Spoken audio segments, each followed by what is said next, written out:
Whether you want to smash pumpkins, smile politely, whatever it is, you can do it wherever you want when you change your virtual location with just one click with nordvpn.com/Fightful. The fastest VPN in the world, available on all devices, easier than ever to get. You get that same great deal. You get an additional month free and a 30-day money-back guarantee in case you didn't like it. And now they've even broken it down into multiple tiers where you can get exactly what you want. The first tier has just that VPN to change your virtual location, avoid the geo-blocking, access more content, browse safely and securely.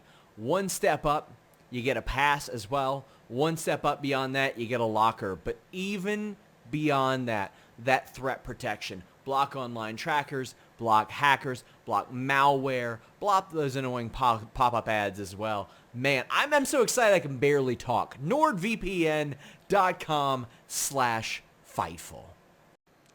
What's up, you guys? Sean Ross Sapp of Fightful, here with the name you know. We're talking NWA 74, August 27th, 28 in St. Louis, Missouri. We got Billy Corgan here. Billy, how you doing? I'm good. Full disclosure, I live in Highland Park, Illinois, where we had that horrible mass shooting on July 4th. And so I'm kind of in the middle of trying to put together a benefit concert for the local community. And so it's been a crazy, stressful time. My tea house, I own a tea house north of Chicago, was about a block away from the shooting. So not to start on a downer, because it was a sad thing here, but yeah, so that's been a crazy, crazy thing. So I feel like I got to kind of acknowledge that before we talk about the fun stuff with wrestling. Yeah, absolutely. Send our love to all the victims and those affected, because I mean it's a horrible reality that we live in. But I appreciate that you're doing things to kind of help those that need it. And sometimes that escape can be pro wrestling, and we are going to talk plenty about that. But as we're here, NWA marching towards NWA 74, when you have these types of shows, like what is your goal? Like what is the main thing that you want to accomplish when all is said and done? Well, for us, the anniversary shows have become our sort of signature show.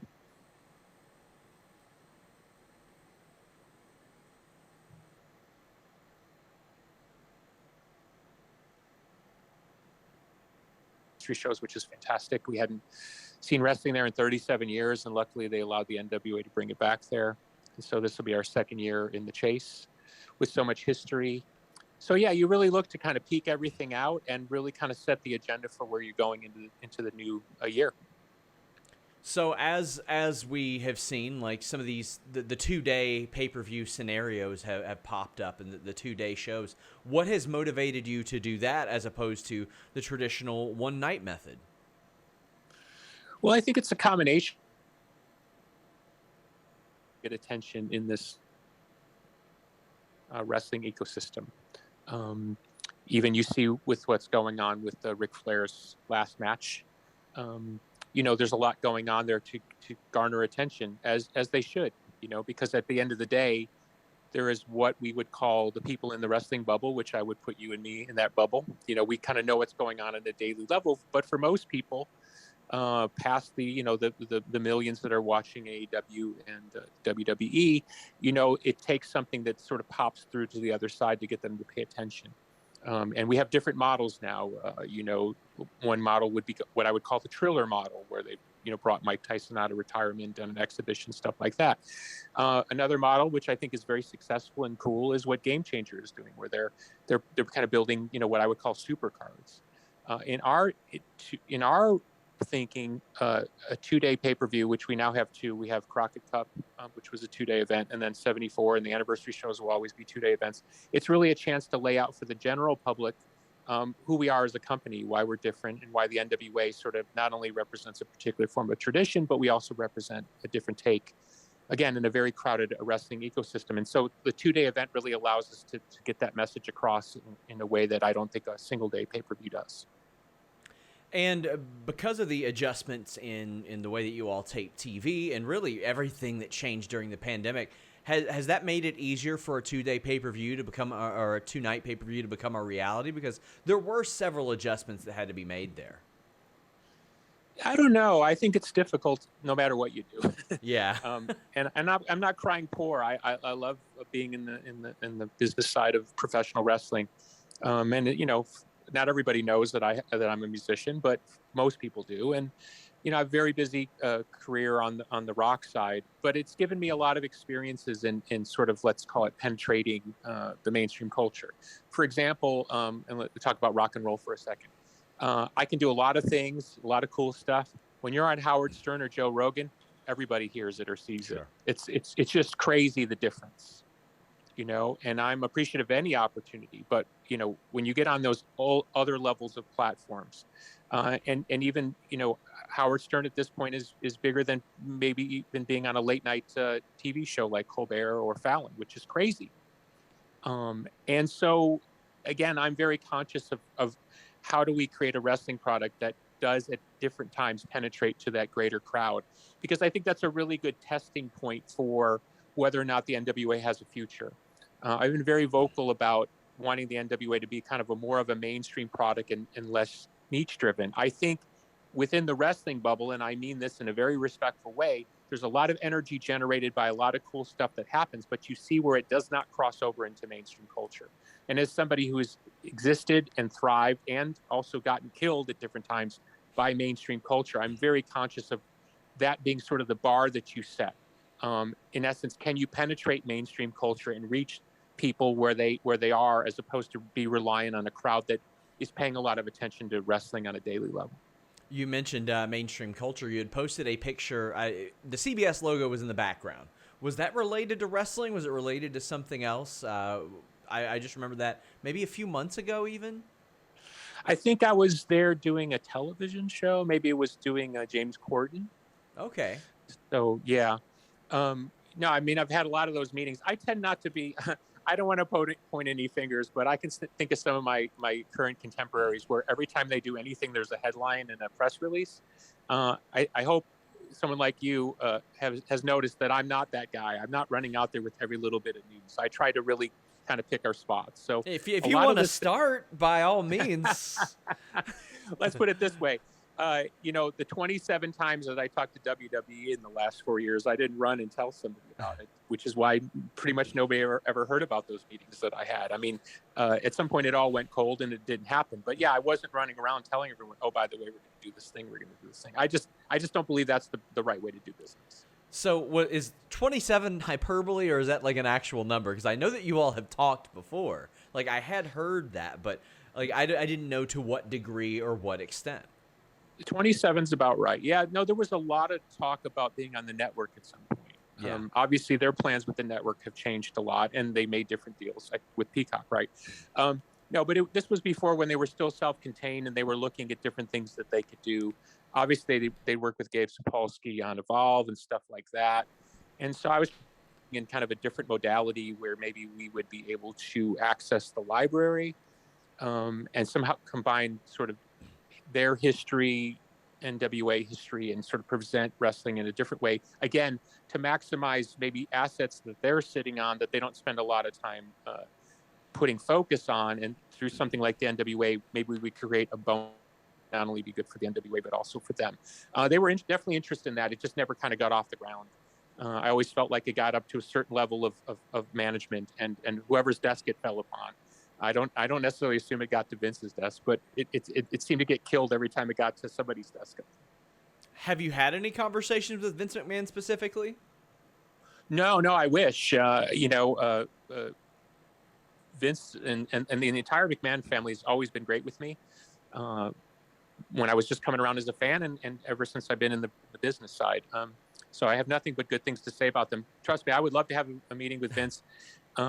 I think it's well understood, sometimes that, what goes on with, let's call it, mid-level WWE management doesn't always necessarily reach his desk. And maybe there's a reason for that. And, he's running $1 billion company.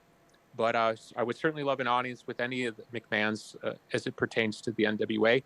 But, we're really not focused there. They've obviously gone in the direction they've gone, and they don't seem as invested in other companies as maybe they were there for a hot second. And so I just assumed that nothing would come of it anyway. But certainly I would take the call if somebody wanted to talk to me, because I have tons of respect for what they've built. And as I always like to say, wrestling promoter has ever made money, and his name is Vince McMahon.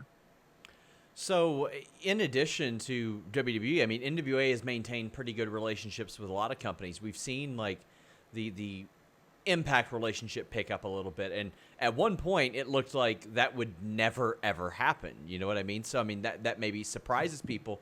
How did that bridge sort of get rebuilt? Are you talking about between WWE and other companies? Or between NWA and other companies? Like, I mean... Right. Yeah, because, I mean, there have been points, obviously based on history, where it looked like that would never happen again. Speaking Impact, I have to give a lot of credit to Scott D'Amore. Scott D'Amore has been a very good partner to us lately. And yes, there were issues, and we were able to kind of put those in the past. My interest is whatever's best for the NWA. And... feel different times, and I'm very happy that we're in a good place now. Let's not forget, I tried to buy Impact Wrestling before the Asper family bought it. I thought there was a lot of value there, and there continues to be. That wasn't a mistake that I tried to buy the company. Now, how insolvent the company was, how much debt they were carrying, well, that's a story for a book, right? But the point was Fairgrounds circa 2002, in the very early days when they were running on pay-per-view only. So I was certainly aware of the product, what was good about the product, what was not so good about the product. Intimately involved, obviously, with Dixie Carter as a friend first, and then ultimately a business partner. And our squabbles were pretty public there. So happy to kind of move past that all. And look, what I like to say is I really believe professional wrestling, and I like to differentiate it at this point. Let's call it non-WWE, because I don't see WWE wanting to really play with anybody else in the market at this point. So anybody else that's on the table, and of course we just saw it with New Japan and AEW. I think there's so much business there to be done, not only from the business side, but business to be done where fans can satisfactory dream matchups. I'll make a case here for Nick Aldis. Nick Aldis has certainly proven of the last 4 years that he belongs in the top tier of competitors not in the WWE. And there's so much great business out there that Nick could do with different entities. And I really think that fans want to see companies move past particular politics and put those together, even if it's a once-a-year type of event. We saw that a lot with NWA Empowerrr. Are there any plans to do that again in the future? Because, I mean, I loved how, man, that brought not just current promotions together, but a lot of people who hadn't been on screen in a while back on screen. Yeah, I love that stuff. Unfortunately, not everybody loves it. I get it. It's a business always about leverage, whether it's a talent, whether it's a company, and people like to kind of throw their elbows around depending on what's happening. That's totally fine. That part doesn't bother me. I just am not in the position of going and begging. Sure. And certainly there have been times in the past couple of years where people put me in a position of begging. And, and I say this, I'm going to try to say this without sounding like I'm cutting a promo, but when I'm the most famous person in the room, it's a little funny when I'm supposed to kind of grovel. I don't really think like that. And because I'm not a person who throws my weight around, I don't necessarily need people to throw their weight around with me. I like to think of us as partners in a particular moment until we find good partnership. And so when I feel that people have been good partners, like Scott D'Amore has been a good partner recently, I love it. I'm more than happy to try to bend over backwards and give Scott what he would need from our end of the street, and hopefully he can do the same. Unfortunately, that's not always been the case with everybody, and that's totally fine. I don't have a problem with it personally, but it does get a little weird sometimes when it's like this kind of like who's got the bigger dog on the block type of stuff. I just don't see business that way. I think ultimately you want to make the best show for the fans.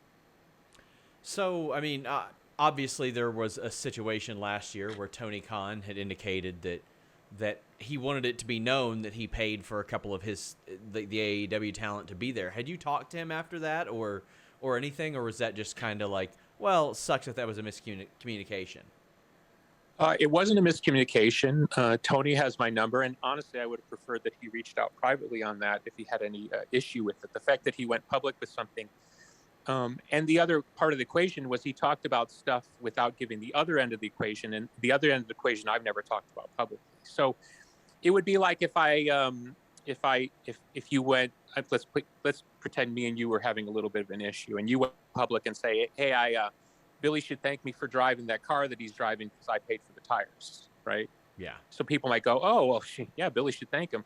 If I tell you the other end of the deal that was made, well, that does sound like it is kind of a one-way street, but that's not the deal that we made. So I've never talked about the other end of the deal. I don't think I should talk about the other end of the deal, Sure. but let's put it this way. There was another end of the deal that he conveniently didn't mention. I don't have any issue with Tony. I think Tony's done a tremendous job.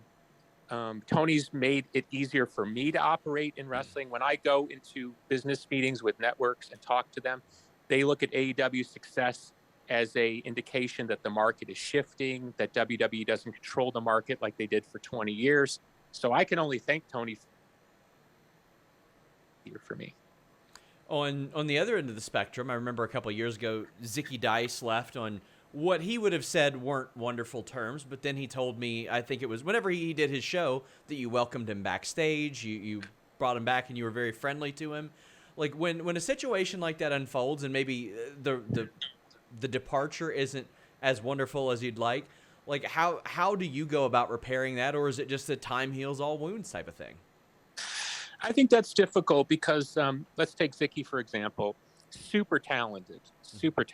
I saw Zicky cut a promo at Championship Wrestling from Hollywood. I would just happen to be there for a show. I went up to him after the promo and I said, I want you on NWA Empowerrr. So, in essence, it sounds not the way I want it to sound, but I picked Zicky out of a crew of people. You know what I'm saying? It was my choice to want Zicky in the NWA. So we always had that thing where he knew that I'd wanted him there, that it was my call. So, and, title on him and certainly gave him plenty of rope to do what he's his mouth and wrestle, right? Very talented guy. When things didn't work out behind the scenes and then he went public, I just think that stuff's really not for the public to be a part of. I just don't think that's good business, right? I don't think that was good for Zicky, and I don't think it was good for the NWA. Additionally, and here's where it gets difficult, I have to be very careful because of who I am in the world. If I send a text or I send an email and somebody decides to put that out into the world, as this happened with my band, and if anybody wants to look that up, enjoy that promo, right? You're suddenly in this weird situation where my celebrity amplifies something which is actually not a big deal. Does that make sense? Yeah, for sure. It's the Streisand effect. Yes, so-and-so blasts Billy Corgan. Billy Corgan fires back. I'm kind of in this weird position where I can't really do what I would do. You know what I mean? Because anything I do will be viewed under a different microscope because of celebrity, not necessarily because of whether or not my response was right or wrong, or fair or judicious. So. I think what's great is, we have Pat Kenny. Everybody knows Simon Diamond from his time in ECW and WWF or E, whenever it was at the time. And Pat's fantastic with talent relations. And I think since Pat's come on board, a lot of that stuff has really calmed down because I think the boys feel they have somebody who not only understands them, but is one of them. And look, I'm you can you want, I run this company, but I don't consider myself one of the talents. I'm a talent in my music life, but I'm definitely not a talent in the locker room. And, there are those lines there that exist between the office and talent. And I think over time, it's best that those lines are kept kind of clean as possible. So in Zicky's case, I got a little dumb and a little personal, but we worked it out. And, I look forward to coming back to the NWA when it feels right. And the fact is with Impact, of course, opens that door because there might be something there where we can do something with Scott and Zicky. So I look forward to that because certainly a talented guy. So you mentioned your rock career, and oftentimes we've heard your music being integrated into shows. How easy or difficult is that to make it a reality? Because I think a lot of people might just assume you're like, well, he's the front man for Smashing Pumpkins. He can pretty much just say, yes, that's good, or no, you can't. Is it that easy? Like, what other kind of hoops do you have to jump through to make that a reality? Like, say, if you wanted to use a popular song on any wrestling show. Are you talking about my music or somebody else's music? Your music specifically, or maybe even collectively, collaboratively that you've done? Like, are there like additional steps that you have to go through that maybe people wouldn't even realize? If it's my music, I tend to own it, and so it's usually not a problem. If it was a collaboration, like say I wrote a song with somebody else, then you have to jump through their hoops too, and sometimes that gets complicated. It's a lot more complicated to license music than you would think. I'm reminded of a story when Tommy Dreamer went to WWE. You know, they didn't want to pay to get a Man in the Box for him. So Tommy came to me and said, "Can you call Alice in Chains and see if there's something you can do?" And because I knew the guys in Alice in Chains, they were very agreeable to the whole thing. But once it got to management, that was it. That was the death of that. I mean, that's for some amount of money, and of course WWE was never going to pay it, which is how Tommy ended up with something kind of not Man in the Box, Man in the Shelf or something. It was kind of like Man in the Box, but it wasn't really Man in the Box. So, like, sorry, you cut out there for a bit, but it's okay. How often do you have talent that are like, hey, I would really love to use this song of yours? Because, I mean, that sort of is a unique ability that they have. But, I mean, you might have a wrestler that just happens to be like this mad Smashing Pumpkins fan, but you also have to be protective of, well, do I see that song for you necessarily? Have you had that yet?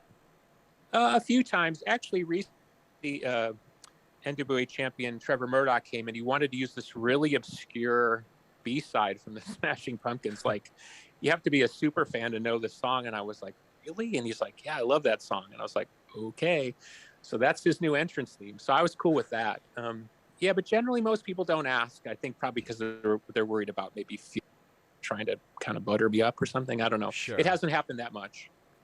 Sure. I mean, that's aspect's always been fascinating to me because I'll hear about how like AEW will they had to purchase an entire library to gain access to the Hardy Boys theme, and just the licensing aspect and the politics that goes in and around that is such a fascinating thing because that's not something that I hear about every day. Yeah, and especially now with AI, not as simple as it used to be. Let's all remember that Paul Heyman used to rip off everybody's songs gleefully, including my own. We all remember him using Bodies Hit the Floor and Limp Bizkit and all that stuff. In fact, I remember watching ECW night somewhere on the Sunshine Network, and my jaw hit the floor thinking, how the hell did he get my song, right? And then I went to somebody, I think it was Lou D'Angeli in the company, and I said, how's he doing all this? And they're like, oh, he's not paying anybody. He's just doing it. Now you couldn't do it because YouTube would get a strike on your YouTube channel, or some AI system would shut you down. So no, you have to really go through the official channels now. And there's even instances where I will use my own music on, like, let's say for my tea house or something related to something in my world, NWA, and I'll get a strike on stuff because it's not cleared with all this kind of AI systems that they use on YouTube and Instagram now. Oh, WWE would send me clips of SmackDown, and AC/DC would immediately clock it, like, immediately. But, like, even as of, like, 7 years ago, I remember there was a company, Paragon Pro Wrestling, that were using Gangrel's WWE theme. They were using Victoria Tara's tattoo theme, and they used it on DirecTV. It was before Impact went over to Pop. And I was like, how are you all doing this? And it's just... they didn't care. Did you ever have a conversation with Paul Heyman about the fact that he used your music like that? No, I can't remember why I didn't have a conversation. I think I was just like, just kind of let it be. Yeah. You know, I felt lucky at that point to be kind of included.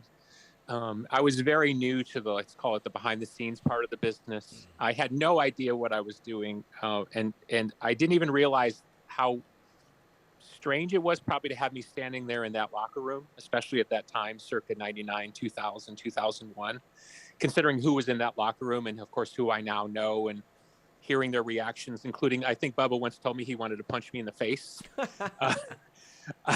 You know, I can't do the Bubba impression. I wanted to punch you in the face. So, you know, not realizing the sanctity of the locker room and how, you know, it's not as simple as, hey, you know, come hang out. Because growing up in rock and roll, you know, when you're invited into somebody's dressing room, it's like, hey, come hang out in the living room, right? It's kind of like it's a vibe. I didn't realize that wrestling locker rooms did not work that way. I just saw it as just another dressing room.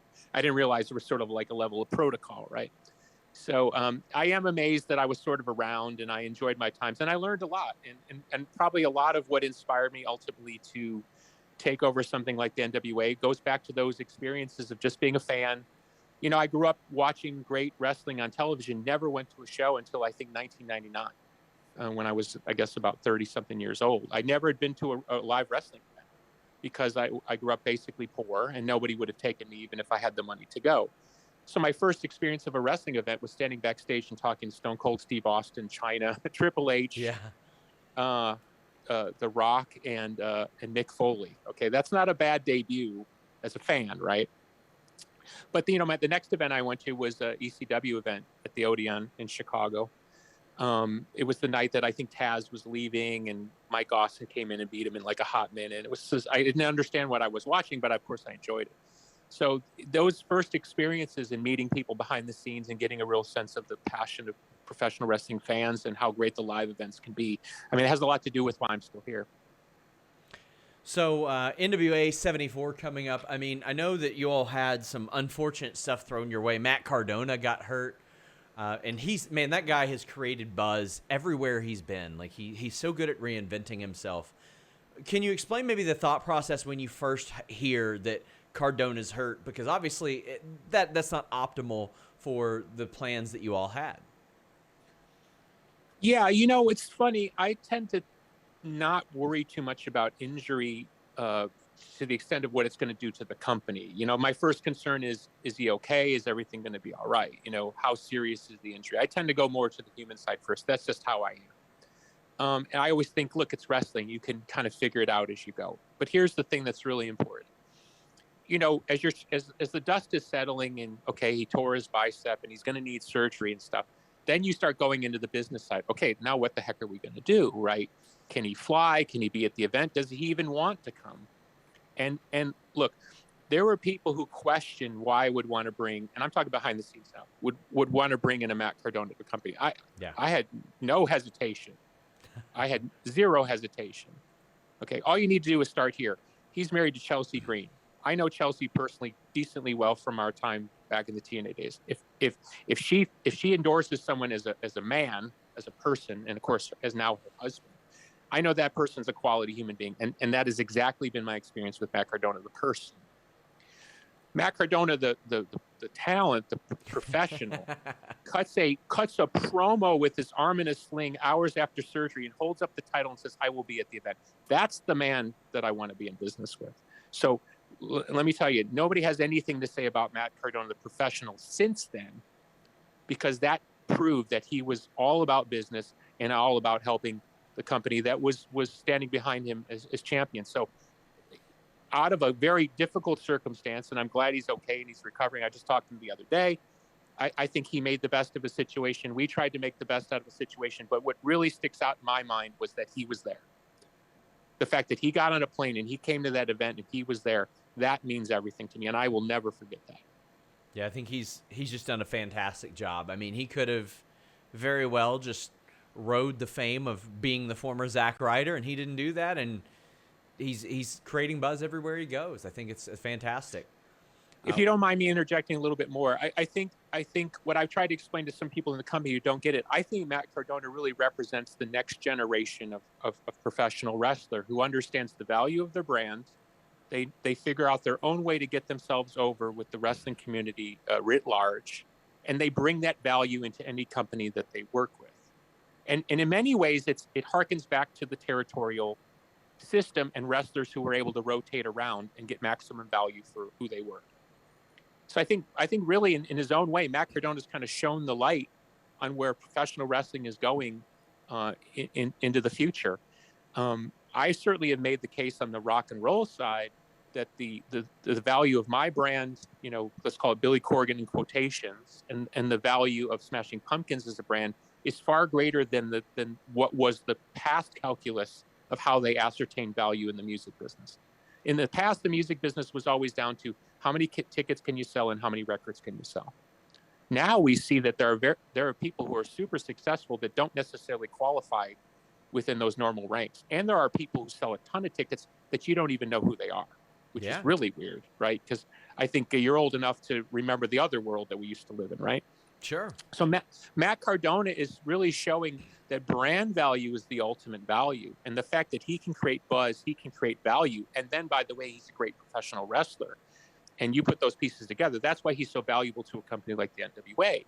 Is he's at his leisure to come and go, but we really are partners in that, right? My job is to get Matt Cardona over even more. His job is to help me get the NWA over into a new century. And he said that in his promos. And some people had a problem with what he was saying because they thought maybe on some level he was burying the company. I was like, no, he should criticize the company. The company's worth criticizing. Why is the company above criticism? To me, that's old thinking, right? Like the company can't be criticized. We have to create kind of this environment where the company is sort of this gold standard existing in its own oxygen. I don't think we live in that world anymore. Your normal, average, sophisticated wrestling fan is well aware of what Tony's doing, what I'm doing, what Scott D'Amore is doing, and by extension, what New Japan and what the McMahons are doing. I think it's silly to play this weird game where it's like, no, only this sandbox exists. Part of the NWA success, I think, is telling the story that we're rebuilding, that we have good days and bad days. And hopefully, as long as we have more good days than bad days, then wrestling fans will give us a chance to prove that we have a future. That's what's really valuable to me. And Matt Cardona absolutely, positively, 147% fits into that equation. And I think a nice indicator of that is, I mean, he's connected so much to the toy world, and that's really accelerated things for him too. When he and Brian Myers talk about something on their show, the price of it goes up. Like it's kind of fascinating the way that works. This week, we learned that the NWA United States tag titles are coming back, and obviously Race to the Chase is going on too. But whenever you implement one of these things like the United States tag titles, or you start a Race to the Chase, what is sort of your thought process behind those? Because, I mean, obviously, Race to the Chase, a tournament, makes a lot of sense. That's pretty common. But instituting or reinstating, so to speak, an entire set of tag titles, that's got to take an awful lot more thought. Well, you know, one of the things that's really worked for us over the last year is really building up the tag division.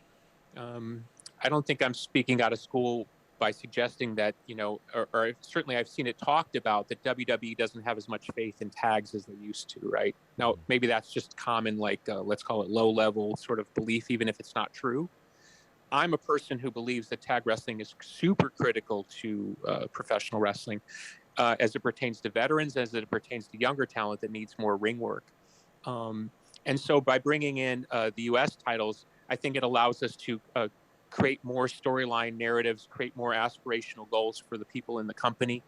And also because as our secondary show, USA, has gotten stronger and we're expanding USA probably in 2023, we needed more stories to tell. So it's a perfect way to kind of put all those pieces together and keep expanding. So, and look, it's the great thing about the NWA is there's history for days. I mean, you can poke around and it's not just the US titles. It's like there's the Florida version and the Detroit version. You can get into all sorts of history, and there's different versions of the belts and stuff like that. So that's the fun part of the job.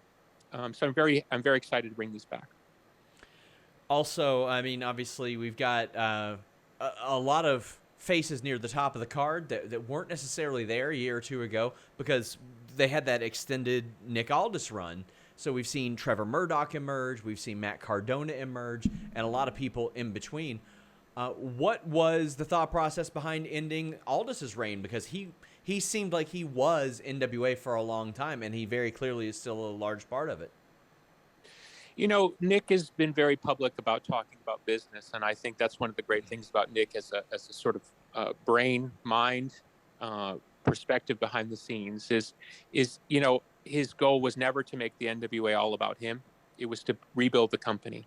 And certainly where he felt he was the person to best do that, he put himself in a position where he wanted to make that case, and he made it very strongly.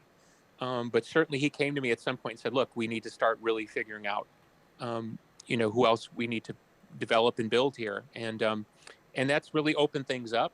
And I don't think Nick is comfortable with the idea that the NWA is his company. He blanches at the idea that he has any say in creative. He really doesn't. I book all the shows exclusively. But, you know, he kind of got a little bit of a rep maybe from some of the people thinking that he had more influence than he did. He really just wants to be a talent, and he really believes in the NWA, and he's obviously put his name out there with the NWA, and he's a huge part of why we've been able to rebuild. But what's great is, look, when people talk about, like it was a thrill for me to be in Manila once, and I played the same building where the Thrill in Manila happened, right? Yeah. When we talk about great rivalries, one of the great fights I ever saw in UFC was McGregor against one of the Diaz brothers, right? Was it Nate? Nate, yeah. It was funny because I just happened to be watching that night. I think Nate was like a last-second substitution, and right before the match came on, I turned to my partner and the mother of my children, and I said, Diaz just might win this thing. And she asked me, okay, why? And I said, because he's just crazy enough, and he's a great puncher, and I think he can go toe to toe with this guy. That was one of the great fights. So again, wrestling all about matchups, right?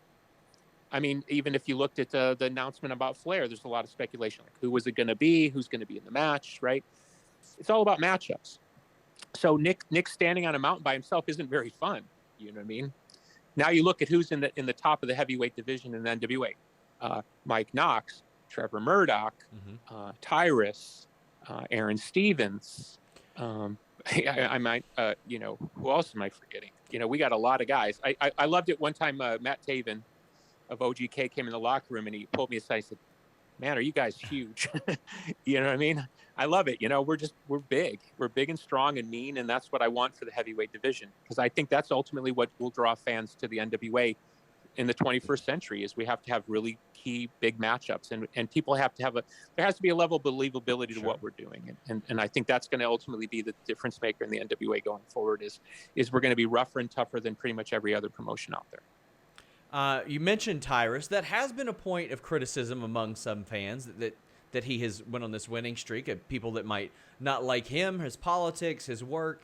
Is there anything like maybe you can add to that? I know that that's just kind of vaguely setting up and essentially saying talk, but I don't really know how to frame that necessarily.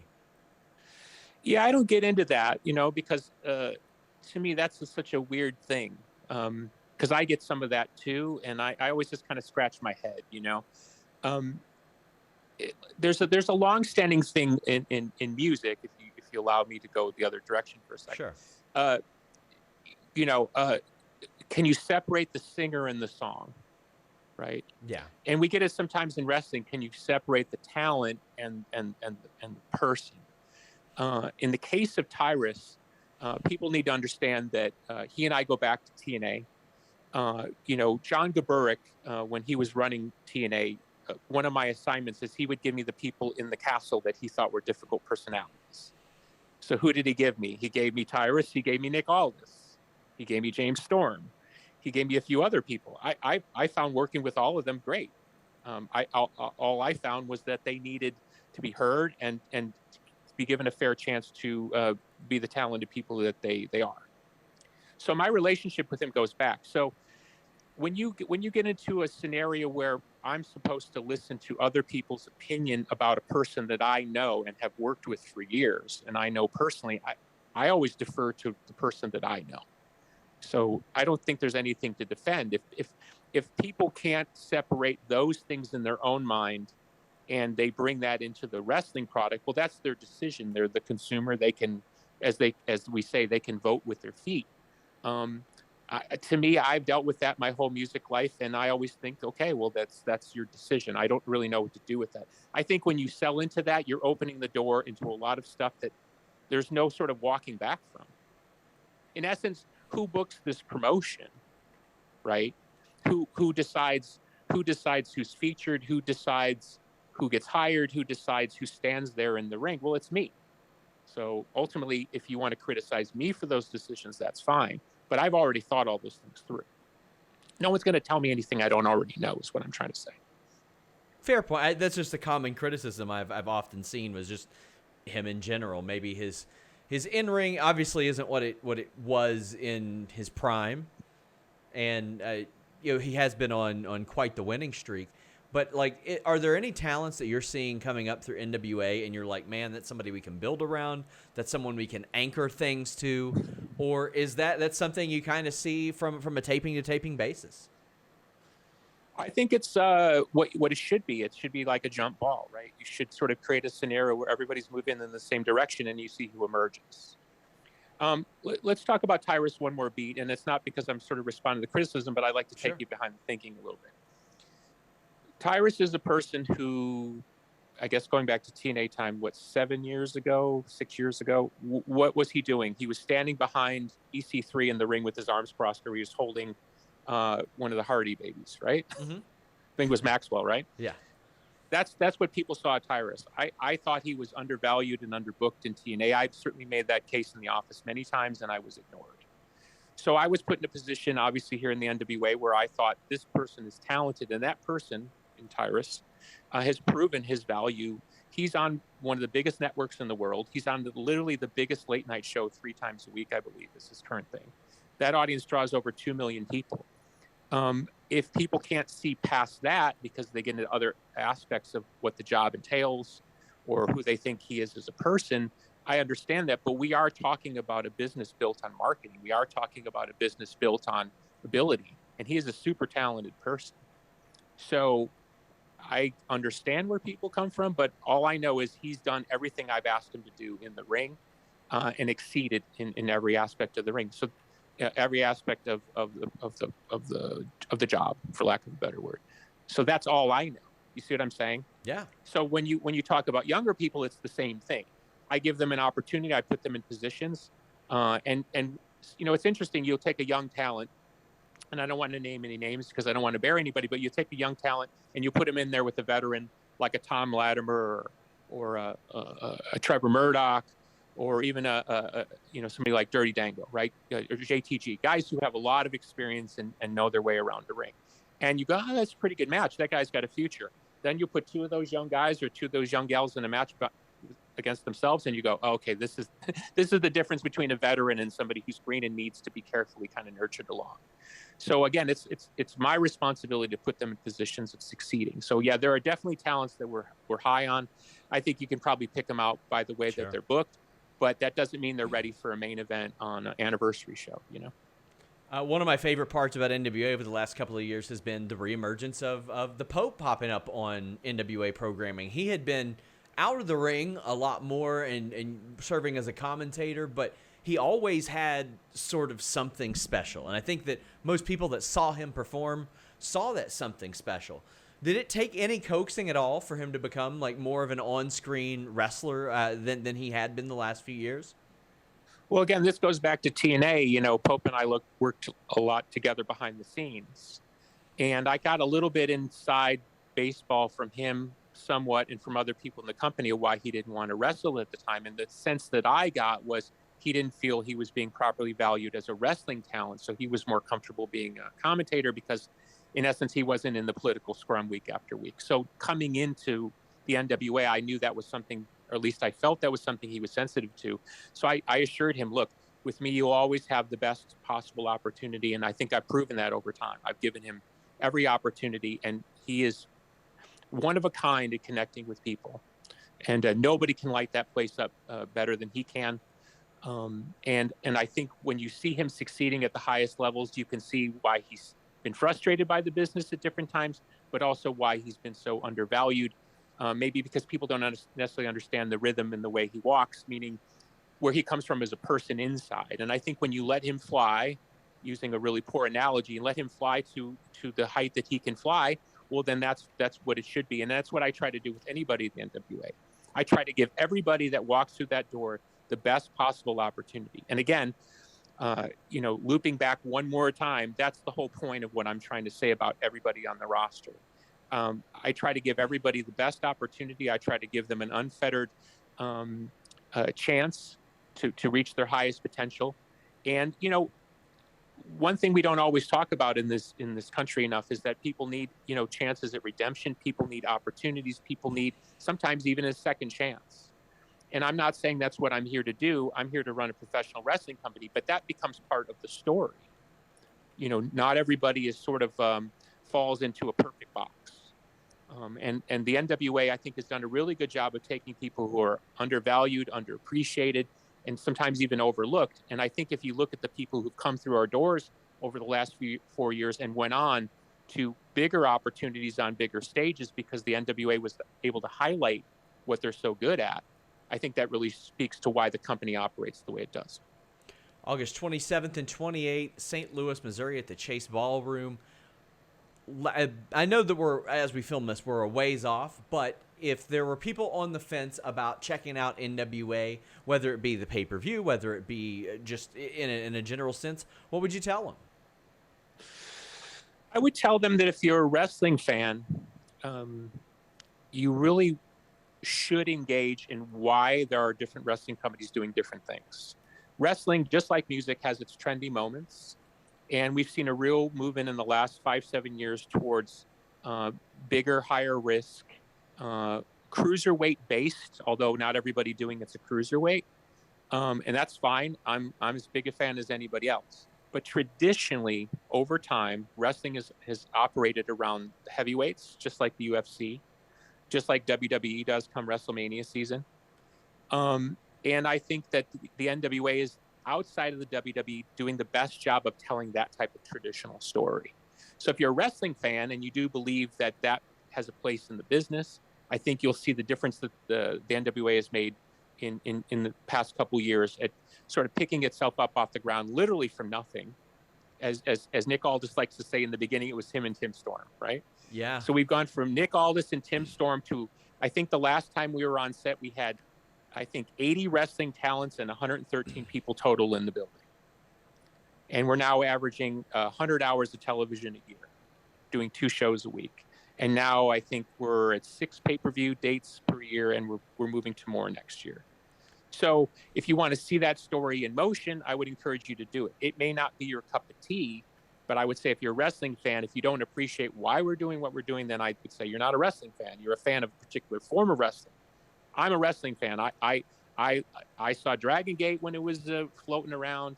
You know, I was early days TNA. I was going to ECW in its dying days. And, you know, I was going to WWF house shows back in the day. You know what I mean? It's the point is if you're a wrestling fan, you want all of it. I'm a rock and roll fan. I want all of it.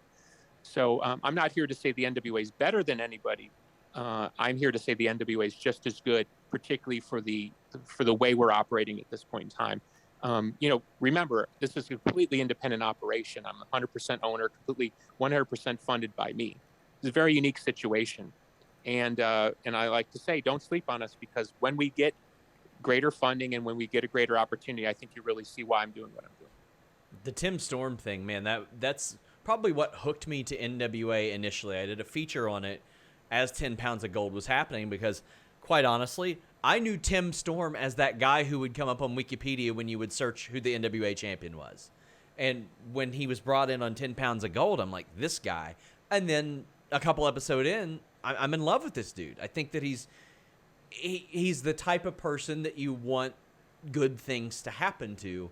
And I thought that it's sort of the magic of what great storytelling and professional wrestling and emotions can do. I mean, obviously, he's in the ring a lot less these days, but what was it like the first time that you met Tim? Because from what I understand, he was one of a very few people that you all kind of met with and seemed genuine, that were holdovers from the old NWA. Oh, you know, it was interesting. You know, Tim Storm was the champion when I bought the company, and David Lagana, who was in the company at the time, called and said, you know, what do you want to do? And I said, well, I don't really know. You know, I mean, I don't know this guy at all. And he called me back and said, I think you're going to be really surprised by this guy. I think we should give it an opportunity. I don't think we should just you know, take it off him and just kind of move on. I think there's more here. Let me make this kind of docuseries, which became, of course, 10 Pounds of Gold. And now that I've worked with Tim over 4 years, Tim's, you know, the leading color commentator along with Velvet Sky on our programming. Just super talented guy. And if you see Tim Storm, the wrestling character, that is Tim Storm, the human being. There's really no difference. He is that guy. He is that genuine babyface. He really believes in mom and apple pie. And, you know, he's a school teacher in real life, and he's just that guy. He is the rock in many ways upon which the modern NWA is built. And we're so grateful to have Tim as part of our company, as part of our family. I can't imagine the NWA without him.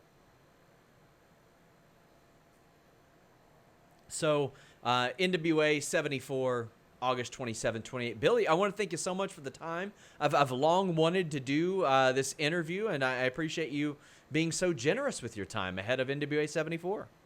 Thank you. I appreciate the opportunity to talk about it. You know, I love the company, and we're going. We're just going and going and going. So thanks for being part of that ride. As we wrap up, the final question: how tired are you of people introducing themselves as Smiling Politely?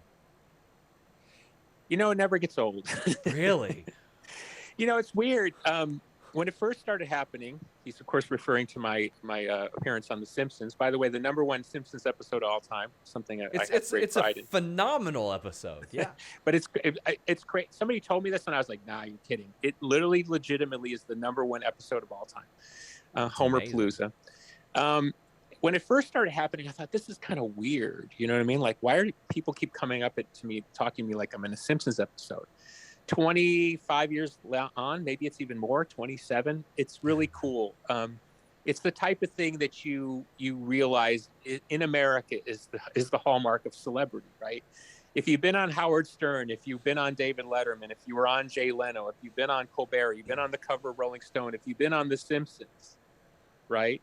Heck, I was even a meme on The Family Guy, right? Yeah. If you reached all that, and in fact, recently was announced, I saw it divulged somewhere because I didn't want to say anything. I'm actually going to be on an episode of The Muppets soon. Oh wow! Yeah, right. So my point is, like, you can literally go down the street here where I live and tell somebody, yeah, you know, I'm playing Madison Square Garden. Yawn. They don't care. Hey, I'm playing the United Center. Yawn. I don't care. You know, hey, I'm you know, the NWA is running the Chase Ballroom in St. Louis. Don't care. Hey, I was on The Simpsons. What?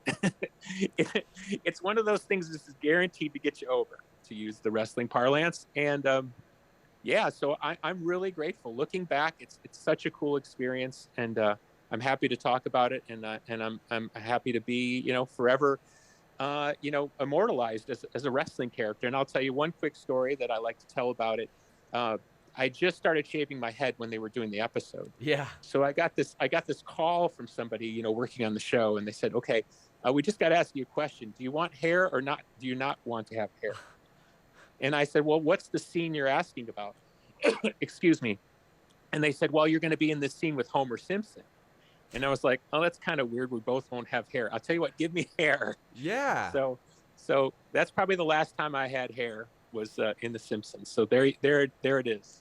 I went to Universal, and my wife wanted to go to Harry Potter World, and I didn't get it. I didn't quite understand it. And then we went to the Simpsons leg of things, and I hadn't watched the Simpsons in a while, but I grew up watching it. And I understood at that moment when I saw a Krusty Burger, I was like, okay, I get it. I understand it now, because that's what it's about, man. That's what it's about. But that's what I'm saying. Being part of that history is really cool. One other quick thing, if you have a second. Yeah, absolutely. I was doing a deep dive watching Star Trek Next Generation, which was, of course, the Captain Picard version of the series. So here I am watching every episode on Netflix or whatever, right? I get to an episode, it's about the fourth to last one of the entire series after 100-something episodes. And they start talking about the planet Corgano, right? And I'm like, what? And they're like, yeah, planet Corgano. So I go to Wikipedia, and little did I know that the planet is named after me in this weird Star Trek episode, right? And I found out later that the guy who wrote the script was a Pumpkins fan. And so somewhere in the 90s, there's this episode of Star Trek with Pumpkins references, right? So there's a guy that I'm trying to make a show with currently, a TV show. And he's known as one of the biggest Star Trek fans in the world, right? So I'm all proud. I'm going to tell him this, right? Like I'm going to brag. Hey, did you know? And he did not know. And then he started laughing real funny. And I go, what? And he goes, well, I hate to tell you this, but it's considered one of the worst Star Trek episodes ever. So I was simultaneously up and buried at the same time. Yeah, so I can't remember the name of the episode, but it's the very end of the Star Trek Next Generation thing. It's got something to do where it's like they get tinfoil on their face and they're on the planet Corgano. So that's me. One of the worst Star Trek episodes, one of the best Simpsons episodes. We're gonna aim for a slightly above average Fightful episode right here. As long as we get slightly above average reception to this, I'll be happy. But Billy, thank you so much. As long as it's not the most controversial. Oh, no. Oh, absolutely not. I mean, for the love of God, we used to have Vince Russo on in our early days. So, I mean, Bro, I got to was tell you, bro. all the time. Have you had Bro. much interaction with him? You know, I love Vince. We became friendly for a while. And then when I bought the NWA, I thought, oh, this is perfect. Vince is going to be in my ear all the time. And in the beginning, he was kind of publicly encouraging about it. I got a couple emails from him. And then for whatever reason, he just disappeared on me. So have not heard from Vince in years. Love him as a person. Can't say I completely understand him. But Agree. Yeah, the thing is about, let me say one nice thing about Vince, because I really, he's the sweet, and I'm sure you've met him behind the scenes. He's the sweetest guy in the world. He's just the sweetest guy in the world. Why he courts controversy when he doesn't have to, why he kind of has to kick the bee's nest, is always beyond me. Because really, and I can say this sincerely, he's just the sweetest guy in the world. So maybe Vince just needs love. So Vince, if you hear this, lots of love to you and your family. I've always seen him, like, when he's genuine, as an incredible media resource. Like, he's got so much knowledge, and he is a very creative and entertaining guy. But I think he knows his audience. I think that's ultimately what it is. He's cultivated that audience, and he kind of knows it and embraces it. Well, we're all Tommy Dreamer. We're just working, right? Yeah. We've all got our pair of polka dot pants, I guess. But Billy Corgan, NWA 74. Hopefully we can do this again. This was a blast. No problem. Anytime. Thank you, my friend. Until next time, guys, we're out.